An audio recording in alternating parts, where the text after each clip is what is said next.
mà lung lên tầm nàn thì tung lâu mà lần rồi tôi đến ruộng mây nhàn miền tây lên cả ruộng chuyện dê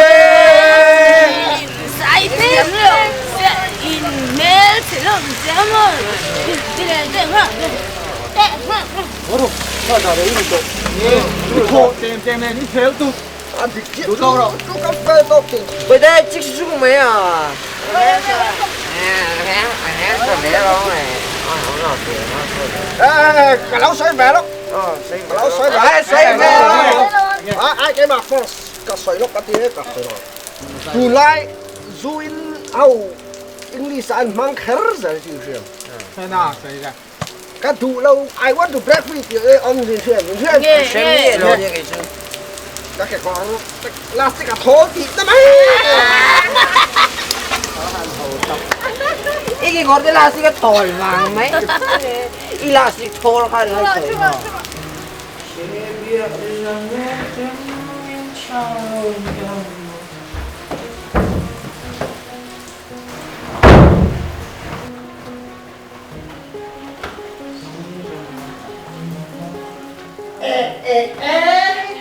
lăng nôn kim cho em hả mà đi phát ống về thì em ăn chặt đúng lâu em tiếc sắc nghi tụi mà khó sắc lâu i vắt giặc lâu về nu tết chôm lô mà rui ô cái này chun cái in ngã nó chun in về xí mồ nhìn nó mình hao rồi biết શું cái chuyện đó mà thì về vách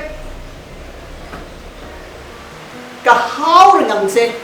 hao ngay rình in ngã nó cắt lâu nó tụ ông quy rình chứ gì các bạn ta bị cái này thì thật em à suy mình ngày sáng em cái mà ai suy lệ bài bắt hiện rồi à cầu sân committee thì về vào mấy cái mà cầu bộ quay thì này nè các ngày sạc lâu chứ một ít thì lại khăn rim ta kia tan cái thô sen chian thì ai niệm lâu nan thế ít lấy cái gì nan thế nãy sao ta kia cái thô sen à thật chứ mình ngày to số nàng ai vậy này cái chuyện này mình mai phê rồi you know vậy chứ kamu tahu ni mình thì harus rồi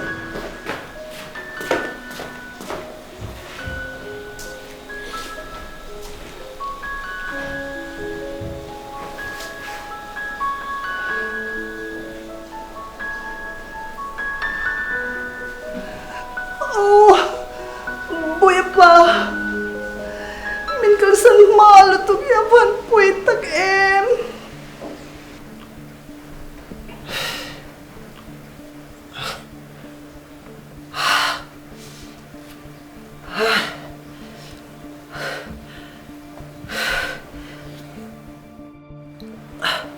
hello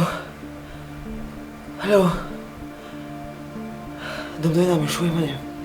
em một đâm tới mới lắp em phát em có bao nhiêu tuổiกับมันเราแบบเป็นชูให้กันละผัวจะว่า cái mình đâu có phần nào có xoay à กับมันเราให้ก็ชัวก็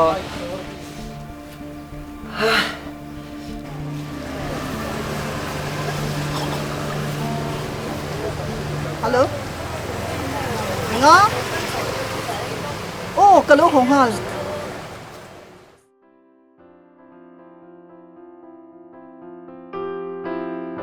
chung ko hi kan tan an poi mo mai nol fin kan tan eng ki mani ki mani that tok lo wanga thalo ne kan ngai kan chung ko te har san top kho ka kan tan ding le min ngai sak thin tu dan ni chung ko chu bel tla dal che